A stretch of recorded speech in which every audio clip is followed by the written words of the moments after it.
Hello and welcome to Ignite with Mwangala. With me, Mwangala Chakalashi Santos. Now remember, the aim of this show is to bring you real people with real stories meant to leave a lasting and positive impact on your lives. Now, my guest for the show today made a big name for herself in the corporate world.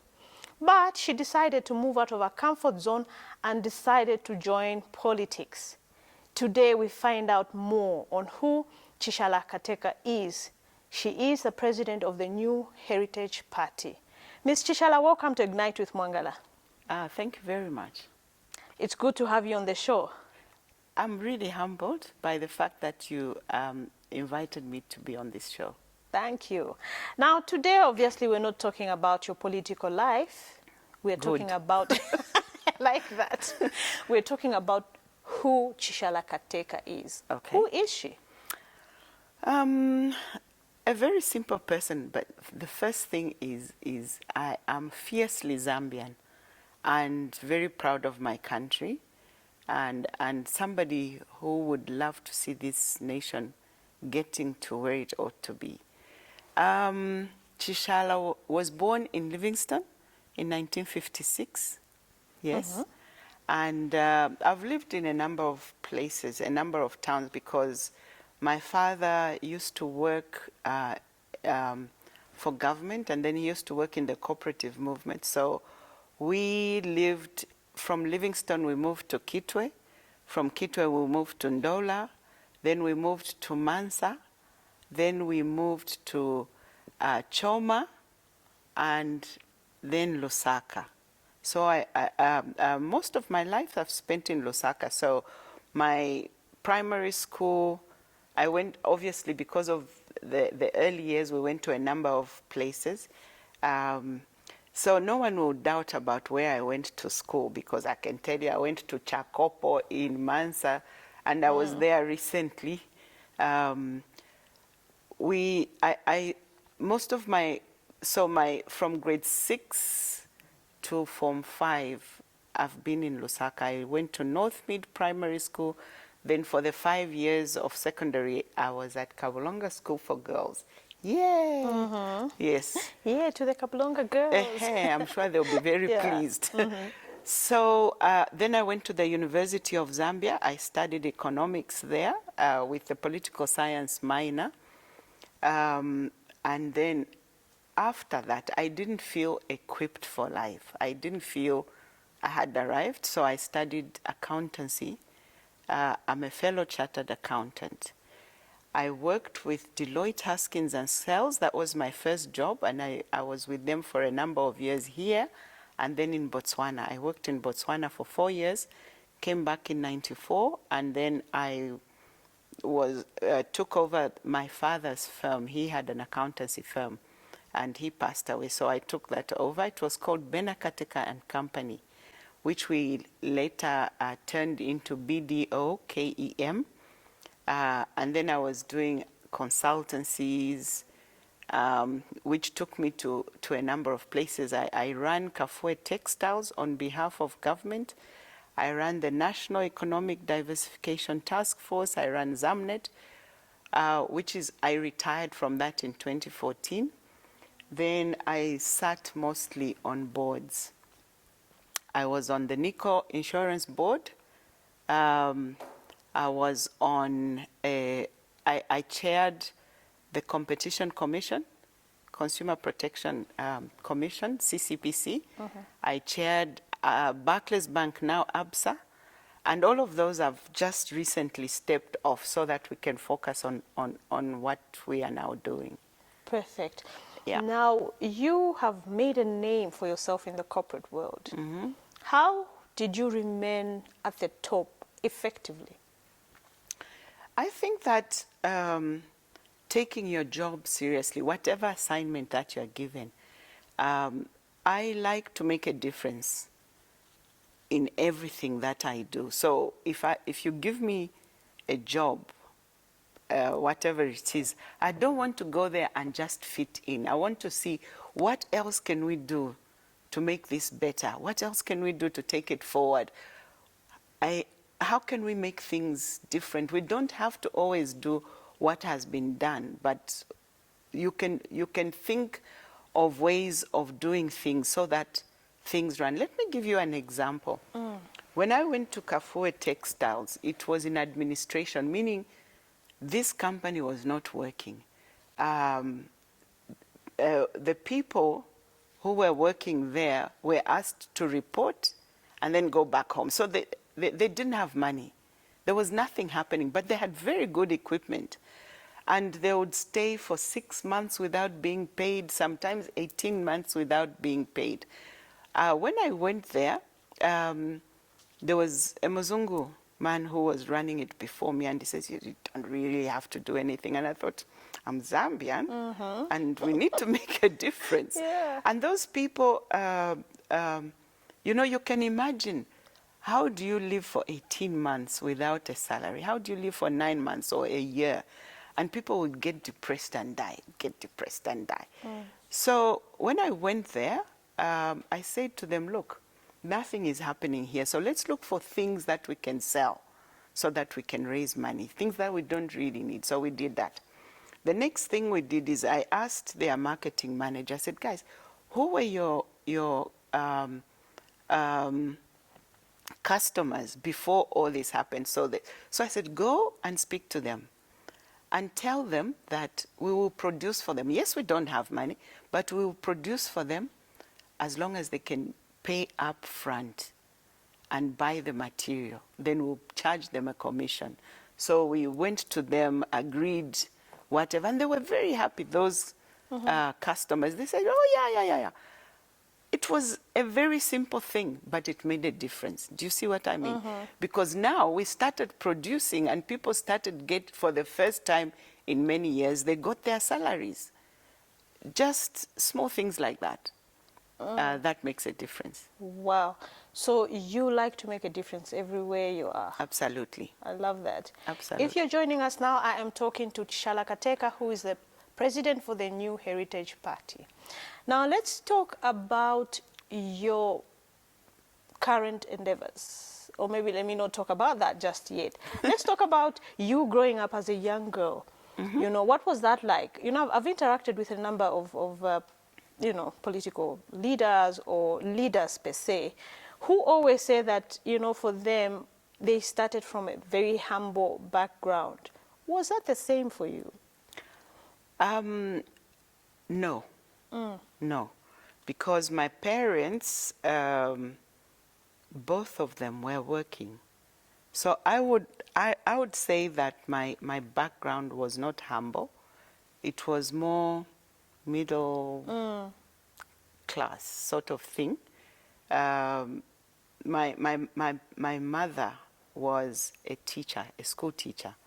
My father was a self-made person. I mean, he was born in 1918, which means that they grew up back in the day where you really had to fight to get educated. But he did get educated, and my parents were very big on education for me. My siblings, so I'm born in a family of four children. So I have one brother, 2 sisters, and myself. So there was just the one brother and the 3 of us. The 2 sisters are both late, so there's just my brother and myself late. Of course, my parents are both late. Now, these 3 went to boarding school, so I was at home alone. And I think that my parents focused a lot on me, you know, like making sure the homework is done, making sure you are doing your reading. So I used to spend a lot of time reading. I learned a lot of things through reading. It taught me a lot of things. Probably improved my English or whatever, my grammar and things like that. So they spent a lot of time with me, and that influenced the way I think a lot. I think that had a bearing on me in how I turned out to be. Yes. Oh, great. So now we're in the festive season. What was Christmas like for you growing up as a young girl? I always say, you know, for me, Christmas was, you know, a new dress, rice, of course, And chicken. and chicken, and potatoes, and a Fanta. Yes, yes, yes. Was that the same for you? No. My parents were Jehovah's Witnesses. Yes, they were Jehovah's Witnesses, and they don't do Christmas. So we never used to do Christmas. So those new dresses and the rice and the chicken. But recently somebody sent me a message and said, you know, Christmas, you know, looking at those flowers, remember the Christmas flowers, yes. and reminded me of the rice and the chicken. I said, you know what? I'm going to cook myself a village chicken this Christmas. I like that. But then do you celebrate Christmas now that, you know, you are no longer with your parents? Are you Jehovah's Witness? No, I'm not. I'm not Jehovah's Witness. I'm not Jehovah's Witness. And yes, I do celebrate Christmas. So the rice is still there. The rice is still there, the chicken. Although that is your everyday life, am I right? No. I like Nshima, Visashi, Fisashi, things like that. You know, like chikolowa, you pound it and you sashila it. I cook. I cook when I am free. No. When I need to de-stress. That's my stress reliever, is I cook. I think I'm a good cook. We should come home with my crew. Yes, you should.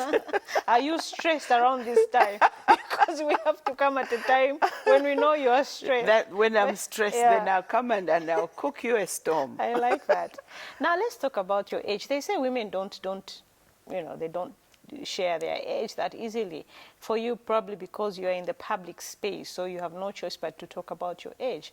I'm looking at you and I'm thinking she is actually 64 years old and she doesn't look 64. Yes, What's the secret? What are you doing? I am 64 years old. But I'll tell you what I used when my younger years. I was very sporty. You know, I played tennis, I played basketball, I used to swim, I used to run. So, and then later on, I used to gym a lot. And I think that has helped me, but also I think the genes in my family on both sides are very good. So that has also helped. And I guess just your lifestyle. Don't be too careless with your food. I mean, I would like to be, if I had 3 stomachs, that would really help. Sometimes you find this food and you really just want to eat. Yeah. But you must control yourself. Otherwise, as a woman, you know, for men, it's okay. It's okay. But for us, we're very particular. There's what we call tikamizo. The time comes when you just tikama, you go thick. I like that. So, it's called tikamizo. Tikamizo. When it hits you, you have to fight hard to keep your shape. At what age does the tikamizo come? It's different. It's different. For me, I used to be tiny. So even now there are people who call me, you were Chishala. You know, I used to be tiny until maybe 45, 50. Yes, and then tikamizo started hitting. Oh my God, so the tikamizo is yet to attack me. Yes, it's yet to come. So watch like that space. No, but you can control it. Don't allow it to come. You know, just walk a lot and gym a lot. And eat. I think even more than gymming is what you eat. Oh, great. That matters. Yeah, well, I gym a lot, so I must start watching what I eat. Okay. So we take a short break. When we come back, we continue talking about Chishala Kateka. Okay. Don't go away as we continue on the other side talking to Chishala Kateka, the president of the New Heritage Party. Every day, the death toll rises and hope decreases. Zambia, what should we do? Lysol spray has become perfume. Hand sanitizer has become hand lotion. The news has become the gospel. Everyone scrambles to find the cure, but the cure is within us, ourselves as Zambians. We need to stand up and fight this coronavirus so that Zambia is coronavirus free. You stay home for me, and I'll stay at work for you.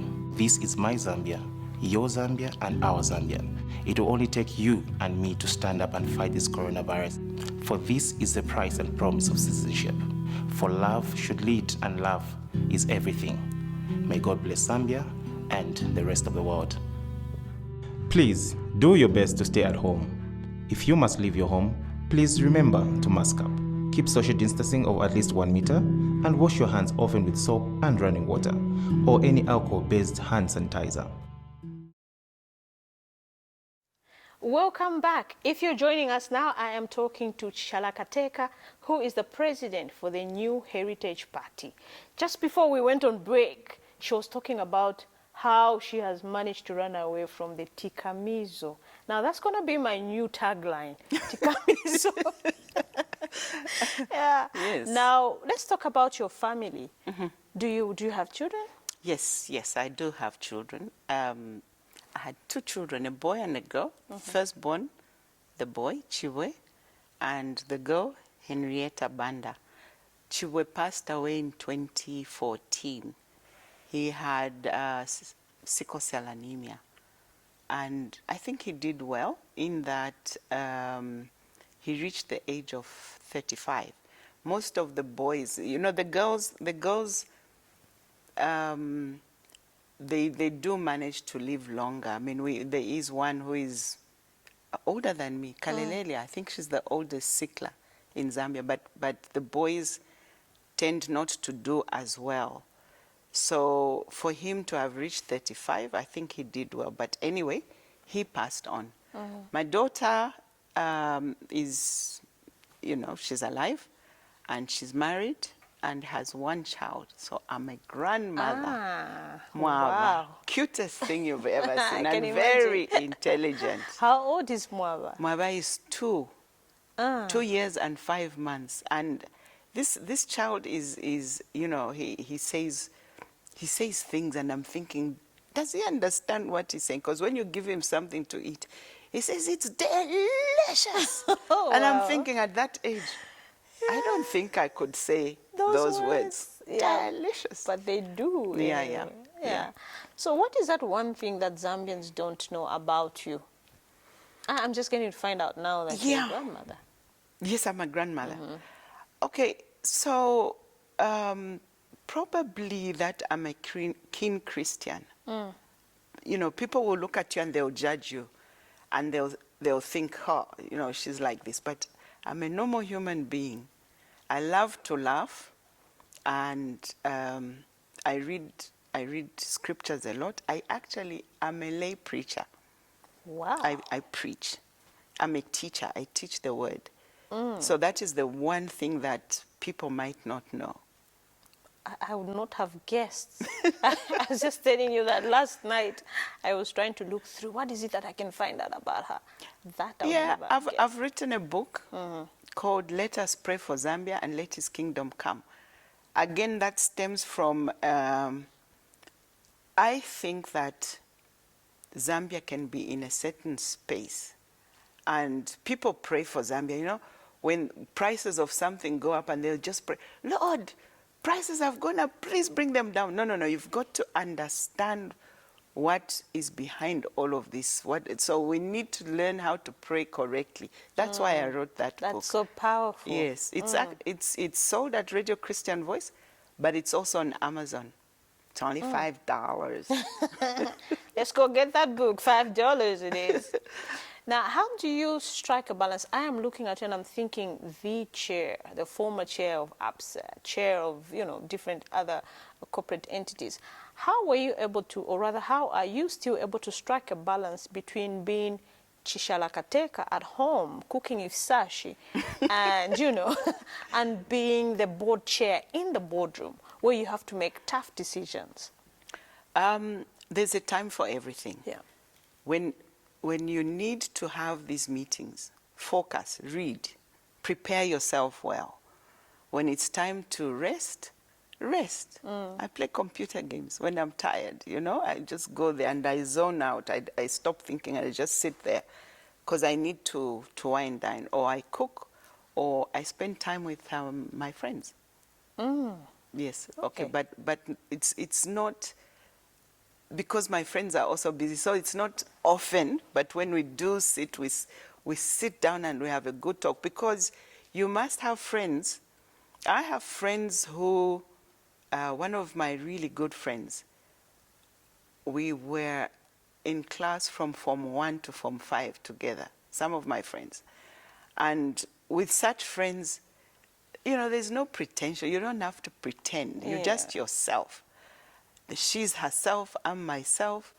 I'll never go to Livingstone without seeing her. She's Elizabeth Nyalugwe.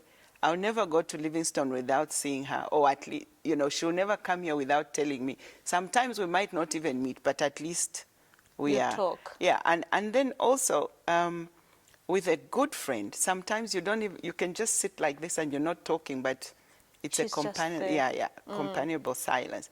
But I also have my good friends here, and we sit down and we just talk, because you need that chill out time. You need to just be yourself, you know, and also to share what you are going through. She shares what I'm going through. Chishala Kateka is my very good friend.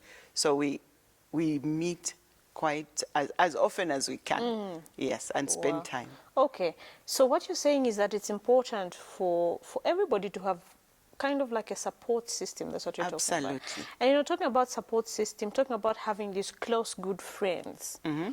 We have seen women lose their lives over their husbands because my husband was cheating, because this happened. You know, what message do you have, especially for the women that are watching you now? What message do you have for them when it comes to having good friends or having a correct support system? Yes, it's so important. Before I come to that particular question, we have a group. You know, there was a time you had all these lady CEOs, and they got together and said, guys, we are in this jungle, this corporate jungle. And life can be lonely out there when you're at the top and you have no one to talk to. So we did form a group of ladies supporting one another. You know, if you have a funeral, they all come around you. If you have an issue, you speak to one of, you know, so we've had that group for over 10 years. We've been in that group and we support one another as women. I know that people like to say women don't support each other. It's not true. Don't believe it. Women can support each other. And coming back to the friendship issue, and when you are going through issues, you must have some people that you can talk to. We all have our weaknesses and we have our strengths. So when you are going through that phase where you feel vulnerable, you must go somewhere and you must have friends that you can talk to, and you know that it will not be on Facebook tomorrow. Yes. Oh, yeah.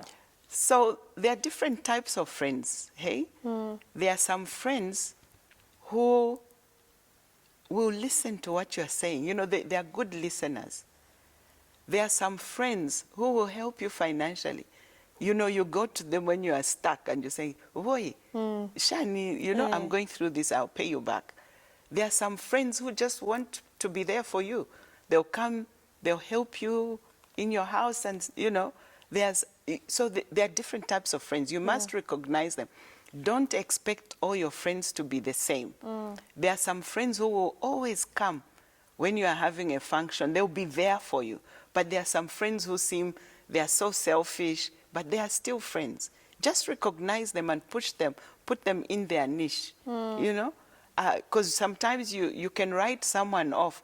Oh, Tessa, you know, when I have this, they never come. But she's still your friend. She's good for something else. Just recognize them for who they are and put them in their little compartments. And don't expect something from someone that they can't deliver. Sometimes you will help someone, you'll help one of your friends.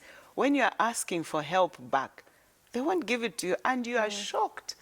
Can you imagine? I helped her, and now she doesn't want to. Don't do that. It just means that she's not that person who to help you. There will be someone else to help you. If you can reach that, you'll be at peace with everyone, you know, because otherwise you go around really tense. Yeah, that person, Shani, you know, that sort of thing. And at our age, we don't have time to get uptight. You must try and live as a stress-free life as you can. Yeah. Wow, I love that. That's so profound. Now, talking about this group of lady CEOs, I'm just imagining, is it easy to be a CEO of a company as a woman? There are women who tend to focus. They are good at what they do. But having said that, as a woman, we tend to over-deliver. Why? Because we know we'll be judged by the men and the women. In fact, the women hold us to a higher level of standard than the men will hold us, because they are saying, you're representing us. So don't go in there and start doing things that you shouldn't. You know, they get upset. Don't go in there and start insulting. Just do your work. So they want to see you delivering. They get very disappointed when we don't deliver. So these women that you see who have succeeded, it means they go that extra mile. If not 10 miles, 10 extra miles. So it means it's actually more work for women. Yes, as it opposed is more to work for the we men. give ourselves more work, because yesterday I met some lady. She's a station manager somewhere, and she said just that, and I could relate, because because she says, you see, we come in and we want to over deliver because we need to make a difference, because we must not be seen to fail. True. Otherwise, when you fail as a woman, you see, men fail all the time, and people just say, oh, he's failed. You fail, and you see what people will say. It's a big issue. It's like you have to justify to everybody why you should have that position. Yes, or yes. Why you should be the CEO of, whatever company. Yes. I think, is that fair? No, it's not fair, but life is not fair. And the sooner we accept that life is not fair, the better, because then you'll know how to deal with it. If you think that people owe you anything, for example, I've gone into politics. I don't think people owe me anything just because I'm a woman. They will only vote for me if they think I am able to deliver. You see, so being a woman should just be the cherry on the icing. You know, it should be a plus, and it is a plus. Being a woman, for me, I'm seeing it as an advantage, but I shouldn't ride on just being a woman. I need to be able to do what needs to be done. I like that. Now, for me, I'm looking at you and I'm saying she's such a powerful woman, especially in the corporate world. Thank you. Do you mentor anybody? Have you mentored any of the young girls that are coming up now? I've mentored many young adults. As a matter of fact, 2000, I took a sabbatical from work, 2002 to 2006, 4 years, because this Zambia thing, it's like it bites you and it can't let go of you. We were looking at this nation and saying, why are we in this space? Why is Zambia not a better place than it is currently? So we came up with asking ourselves that question in order to come up with the answers for Zambia. We came up with the realization that, look, we keep saying the young people are our future leaders, but who is mentoring them? Who is grooming them? Who is discipling them? Who is helping them to become the people that they ought to become? We came to the realization that a lot of the problems in Zambia has to do with mindsets. Okay, the way people think. The Bible says, as a man thinks in his heart, so is he. So if you think wrongly, you will act wrongly.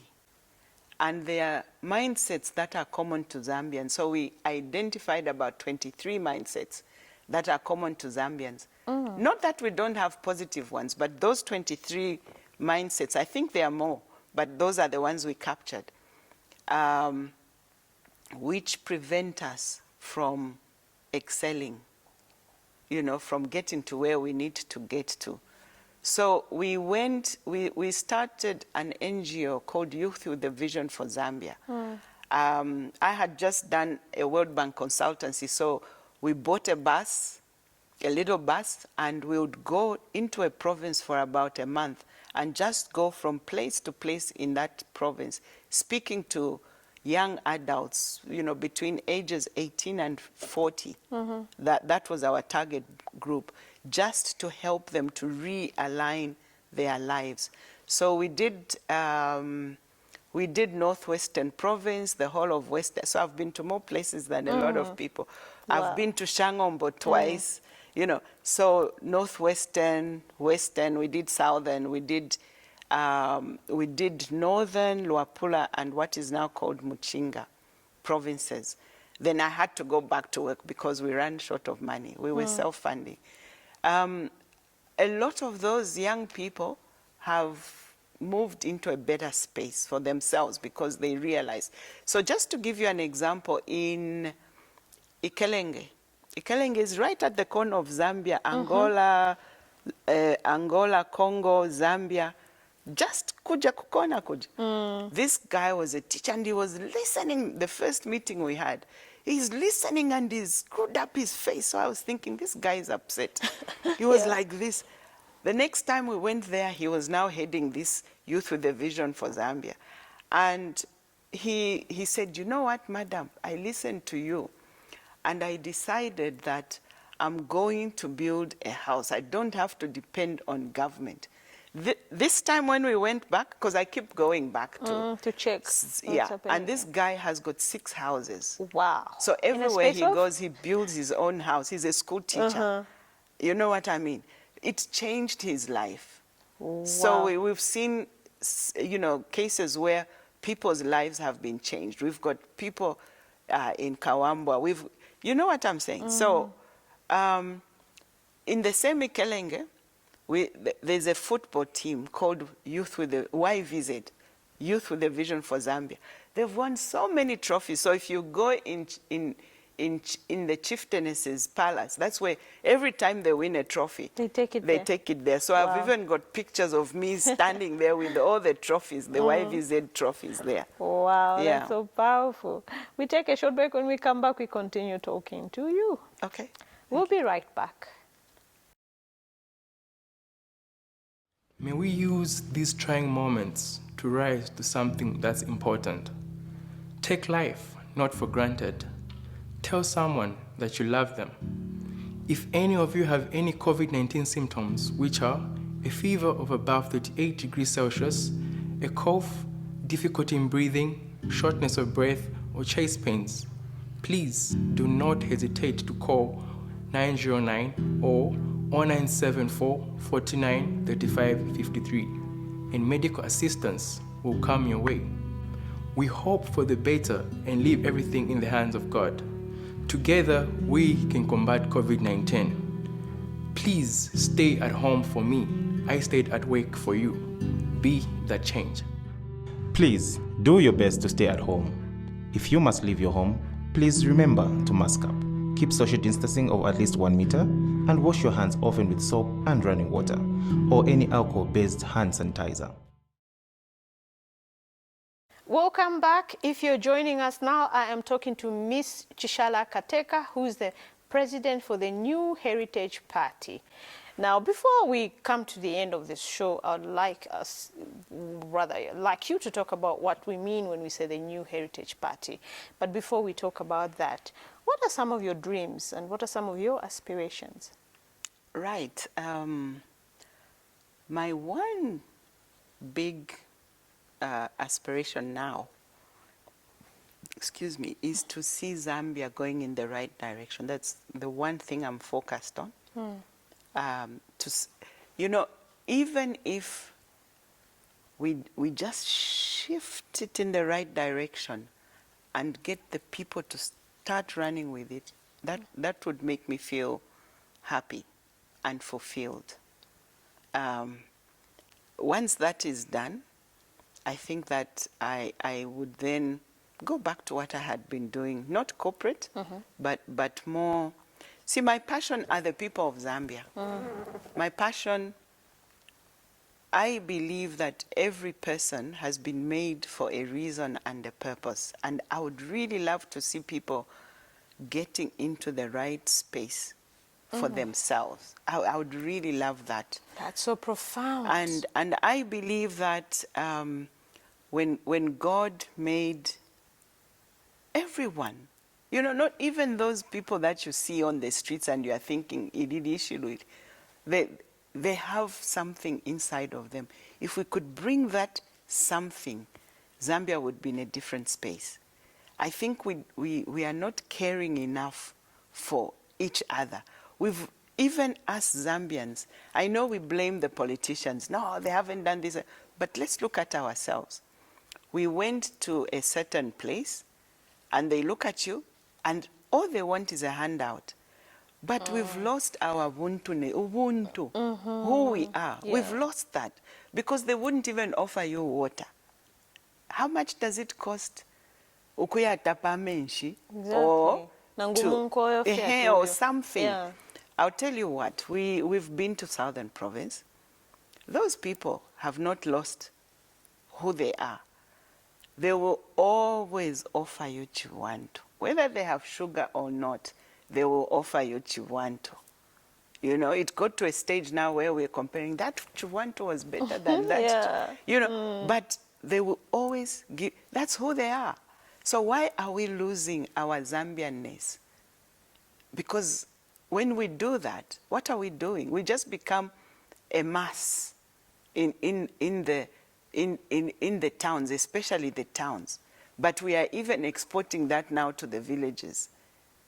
And also, Zambians are extremely intelligent people. Zambians are extremely innovative. Zambians are extremely everything. We've got everything going for us.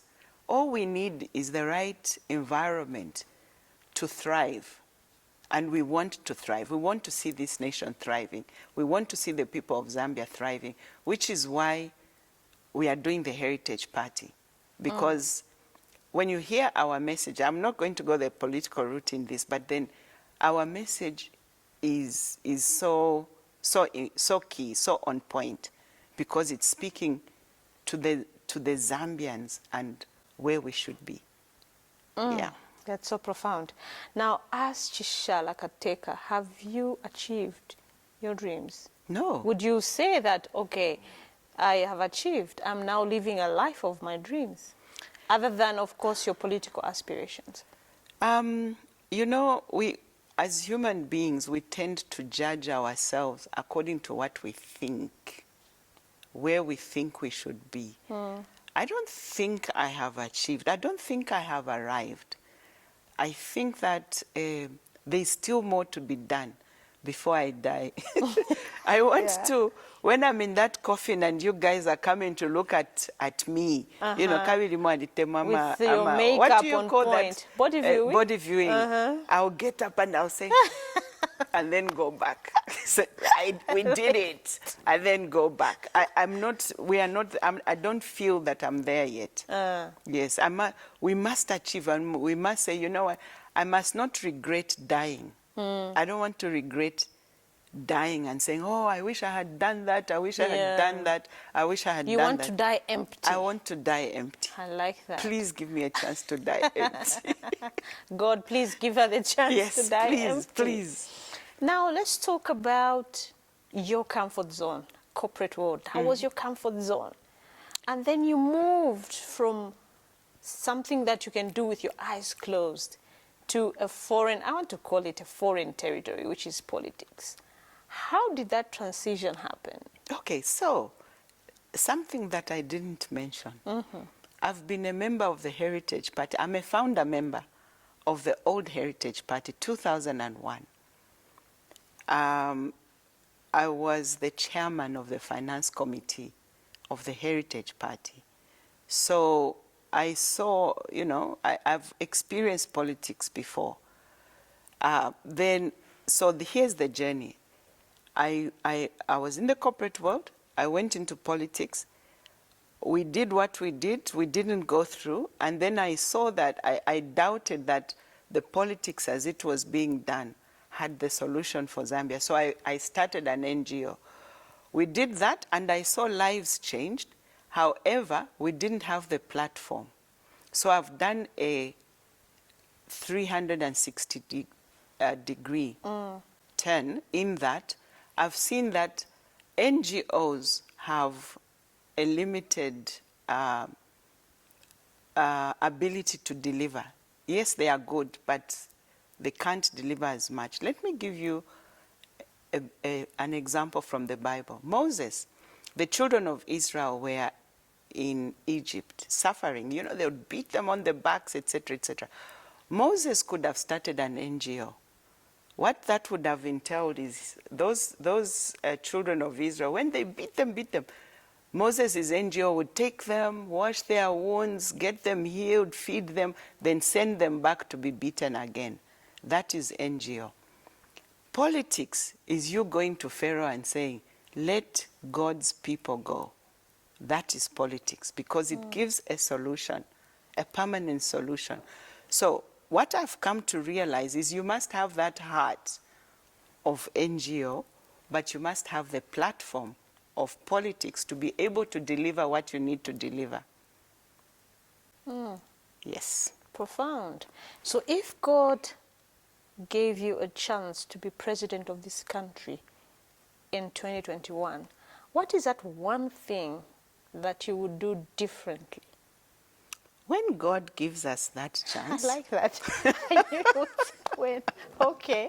When God gives us that platform, our focus, you see, Zambia is about Zambians. It's not about Zambia, the physical. It's about Zambians. That's what Zambia is about. So without the Zambians as a focus of whatever you are doing, then you are just playing games. If you can help Zambians to get to where they ought to be, that's your success factor. That's what I would like to do. I would like to work with people and the Zambians to help all of us to be in a better space. This business of selfishness, no kuiva, things like that. What are we doing? What are we doing? For what? I mean, how many houses do you need? How many cars do you need? Exactly. Okay, apart from the shoes. We also need to talk about the shoes, by the way. You know what I mean? So let's be serious and really help this nation to get to where it needs to get to, the people of Zambia. Let me just give you a synopsis of what normally happens in the political world. So when somebody gets up and says, I want to be president, there's a reason why they are doing it. Sometimes it's out of selfishness. Sometimes it's out of ulunkumbwa. You know, so Mangala she's president. If she can be president, it means I can also be president. So I arise. So people have different reasons why they are looking to stand as president. Some are looking for jobs. And as Zambians, we must be very careful. We must say, Oyumuntu, why are they standing up to offer themselves? Now, some people are just looking to position themselves. Peradventure, somebody will say, can you come and be, you see what I'm saying? So it's a matter of positioning. And we have to, so when you do it that way, it means the motive is wrong. And it means that,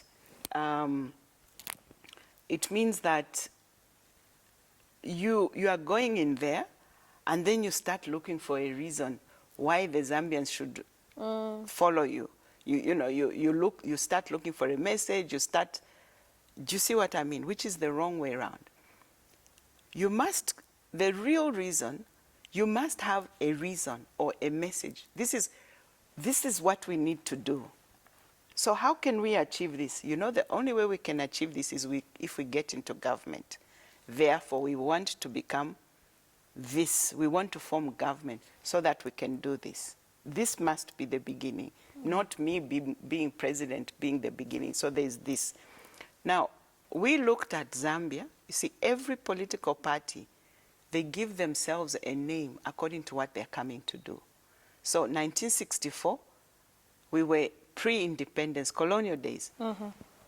A party arose, United National Independence Party. You catch the name?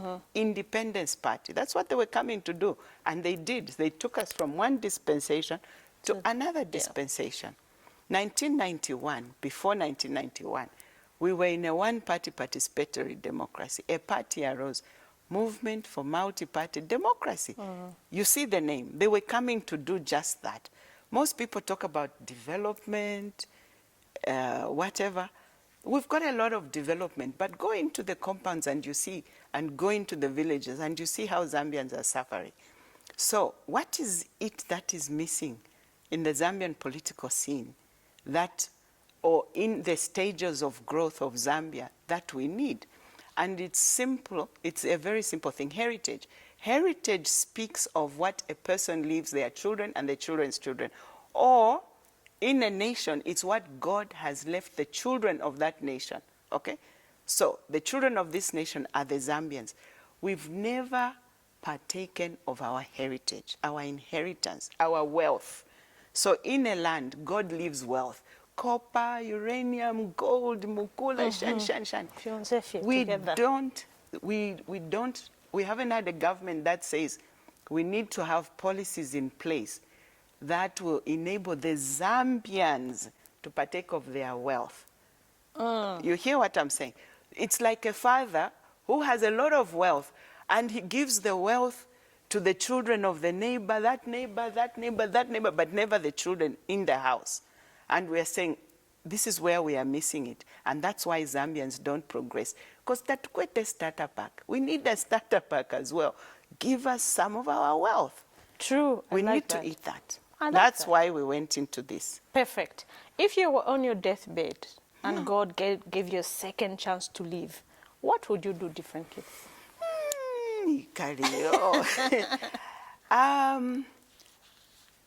I've looked at myself and thought that, you know, I would live my life differently, but I doubt it because you know, it just follows on, hey? It's very difficult to, you know, it's not like at every moment in time you have to make a decision. Yeah. And I would probably make the decisions, wrong and right ones, because they've all added to make me who I am today. Beautifully said. Yes, Yeah. yes. So in short, you don't have any regrets, do you? You like the I like Chishala. who I am now, but I'm sure I've made a lot of mistakes, you know. But we learn from those mistakes. But don't we you learn think? from those Okay. mistakes, yes. Madam President, I'm looking at your shoe, I'm looking at your earrings. Everything is just on point. Thank you. We seem to have similar passions here. Do you also love shoes like I do? I love shoes. I love shoes. I really love shoes. Is that one thing that Zambians don't know about you? Most likely. I mean, those who I've worked with, they know that I love you love shoes. your You know, so shoes. they always look at my shoes. I like that. I mean, must always I look was at my quick shoes. to note that, okay, that's a nice shoe out there. These earrings, they are made by, they are made by my friend in Livingston. Okay. She makes these. I call them Lizites because her name is Liz. Oh, so wow. I call them Lizites. So she makes these. This dress, I have my, I have now dumped all my corporate clothes, and I just wear chitenge because it's kinda on me. It's made by Popoka. Popoka dresses me. Popoka is Lupupa. Lupupa. Oh, okay. Yes, Lubezia. Wow. So she dresses me. So she makes my clothes. Okay, so she actually designs specifically for you. Yes. Well, I yeah. love that. She, you know. I love I run there. But it's not. It's chitenge is cheap. So you can have more clothes in chitenge than if you are buying vachizungu. And those vachizungu, they just make us sweat. But True, these but are that one very you are kind. able to breathe and, Yes, and very yes, kind. yes, I love yes. that. I mean, that's me. Yes. Now, I'm going to put you on the spot. I know I didn't tell you that we're going to do this, but I'm going to put, that's me. I like to put people on the spot, especially during this festive season. Okay. You're a lay preacher. You preach in church, Yeah. which simply means you can sing. No. So you and I are going to sing. Yes. I can't We are sing. going to sing. Have you listened to my voice? No, we're singing a Christmas. It's a carol. We are wishing the Zambians out there a Merry Christmas and Happy New Year. I don't want you to say Merry Christmas and Happy New Year. No, we're going to sing. Okay. So Let's I try. can, Which song? I mean, I can sing. No, it's a We Christmas wish song. you a Yeah, Merry of course, that Christmas. one. Yeah, the famous one. Now I can sing, so I'm not going to make you feel bad. Okay. So I'm going to sing like you. Okay. I know my coach is laughing. Mangala, you can sing. Since The when? one thing that I can't do is sing, but let's try. Let's try. So on count of 3, in fact, that will be our, you're wishing them a Merry Christmas. So we're going to do that through Okay. the song. Have you that seen what comes this woman to has the- done to me? And that comes to the end of the show. So after that song, we close the show. Okay. Okay, so on count of 3. 1, 2, 3. We wish you a Merry Christmas. We wish you a Merry Christmas. We wish you a Merry Christmas and a Happy New Year. Okay, it wasn't too bad. Always nice talking to you, Madam President. Thank you so much. All the best for 2021. Thank you very And hope much. to see you again on Ignite with Mwangala. Thank you. Indeed, you have impacted the many Zambians out there. Thank And you. you've just shared with us. We didn't know the other side of who Chishala Kateka is. Now we know. Thank you. One thing that I'm going away with is tikamizo. Tikamizo, I knew it. The one thing she's like, tikamizo. I like that. Yes. So thank you so much for Thanks a coming on lot. Ignite. Thanks for having me. So there you have it. We were talking to the president of the New Heritage Party, Ms. Chishala Kateka, on Ignite with Mwangala. Join us for yet another exciting episode of Ignite with Mwangala.